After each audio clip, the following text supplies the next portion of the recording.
El filósofo y pedagogo Paulo Freire nació en Recife, Brasil, en una familia de muy pocos recursos. Sus propias carencias lo hicieron proyectar un modelo educativo pensado para la alfabetización de los pobres. Su filosofía de la liberación parte de una crítica a la dicotomía opresor-oprimido, que en Hegel la encontramos como el amo y el esclavo y en Marx la encontramos como burgués proletario. Dicha dicotomía está justificada a través de una pedagogía desarrollista y bancaria. ¿Qué quiere decir bancaria? Que se deposita. ¿Qué se deposita? Conocimiento, ¿no? Pero solamente se deposita, como en un banco. Como si las cabezas y los cerebros de los estudiantes fueran un banco. Pero los niños no son un banco. Lo que me gustaría resaltar del pensamiento de Freire es que este filósofo no pretende ser la voz del oprimido, más bien busca darle su propia voz. Él mismo es un oprimido letrado que posibilitó la alfabetización de los adultos campesinos en Recife, su ciudad de origen, empezando por ahí y yéndose a otras partes de Brasil y de América Latina. Lastimosamente tuvo que vivir en el exilio por mucho tiempo, pues recordemos que su época coincide con las dictaduras de seguridad nacional y el Plan Cóndor, los mecanismos de erradicación del comunismo latinoamericano en plena Guerra Fría. Como es de suponerse, el pensamiento freiriano no iba acorde con las dictaduras ultraderechistas dirigidas por los opresores que sistematizan el empobrecimiento. Mismos opresores que hoy quieren regresar al poder y que no quieren que la educación cambie. Desde el primer párrafo del capítulo 1 de Pedagogía del Oprimido, las palabras de Freire son contundentes. En ellas plantea la idealización de su proyecto pedagógico, la de una liberación en comunión, en comunidad, en sociedad. Cito: justificación de la pedagogía del oprimido. La contradicción opresores-oprimidos. Su superación. La situación concreta de opresión y los opresores. La situación concreta de opresión y los oprimidos. Nadie libera a nadie. Nadie se libera solo. Los hombres se liberan en comunión. Cierro cita. La pedagogía tradicional, la del opresor, instruye que la libertad es individual, que los logros son un mérito personal, meritocracia le llamamos. Sin embargo, alguien es alguien solo si lo es en sociedad.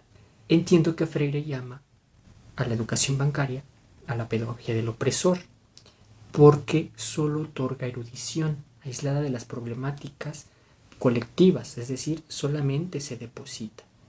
No hay un interés de que ese conocimiento sea utilizado para resolver problemáticas de la sociedad. Y a la vez este tipo de educación bancaria es desarrollista, lo que implica que se usa solo para fines económicos. Pues los opresores que se han llenado los bolsillos en nombre del desarrollo lo han hecho a costa del subdesarrollo.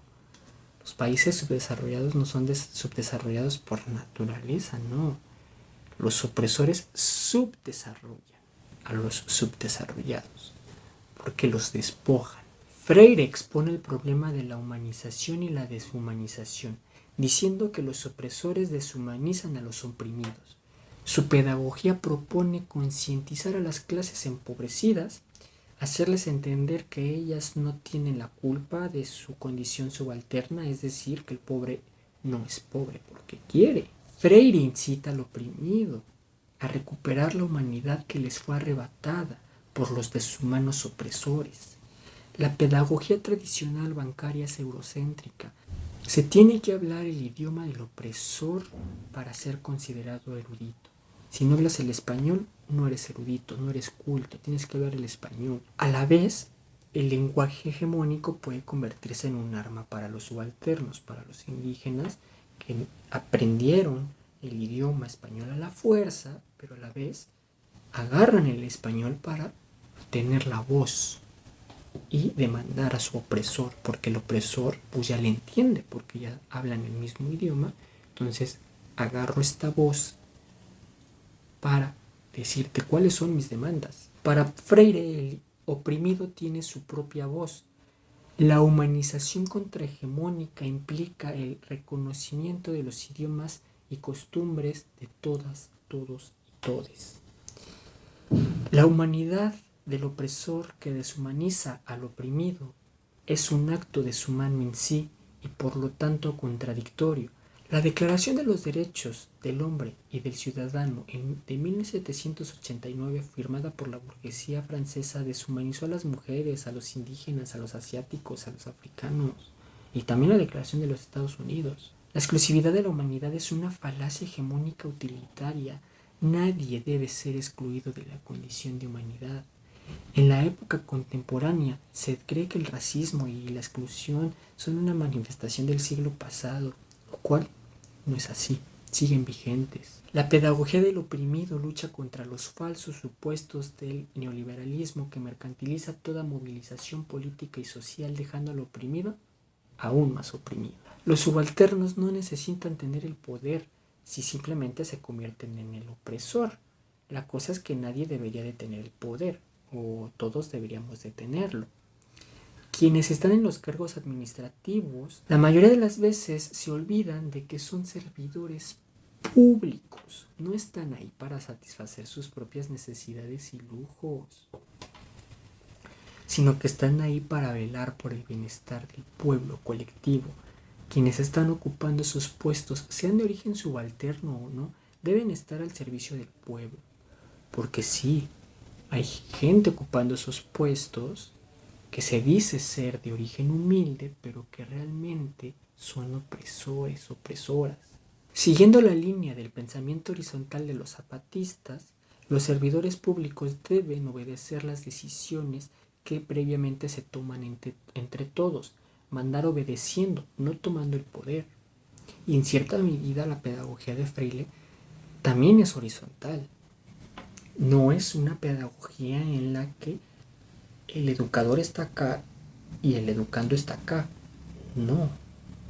Es una pedagogía en la que el educador, profesor, maestro está aquí y el educando está aquí. Y ambos se comunican y ambos aprenden de ambos.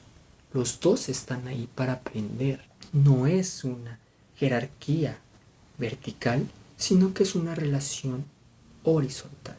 Lo mismo pasa en el pensamiento zapatista, donde los servidores públicos están aquí y el pueblo está aquí. Y se tienen que relacionar y aprender juntos y juntos tomar decisiones. Eso es un pensamiento filosófico horizontal, no vertical. No se puede seguir educando a los jóvenes del mismo modo. Los libros de texto tienen que cambiar claramente, ya que solamente se ha logrado infundir con la educación del PRIAM un individualismo tóxico que la burguesía solamente le sirve para mantener su poder, o más bien en este caso para regresar al poder, ya que la pedagogía tradicional simplemente imposibilita la capilaridad social del oprimido. ¿Qué es capilaridad social? El ascenso en las condiciones de vida, que existan las condiciones verdaderas para que el pobre deje de ser pobre a través de condiciones estructurales. Para Freire, maestros y alumnos están ahí para aprender uno del otro. Él mismo llevó a la práctica su método pedagógico. Como docente, secularizó su pensamiento debido a la concientización de la condición del oprimido. Este filósofo es un teólogo de la liberación que desde el catolicismo justificó una pedagogía que busca liberar al oprimido y al pobre para ayudarlo a recuperar su humanidad que les fue arrebatada por los opresores.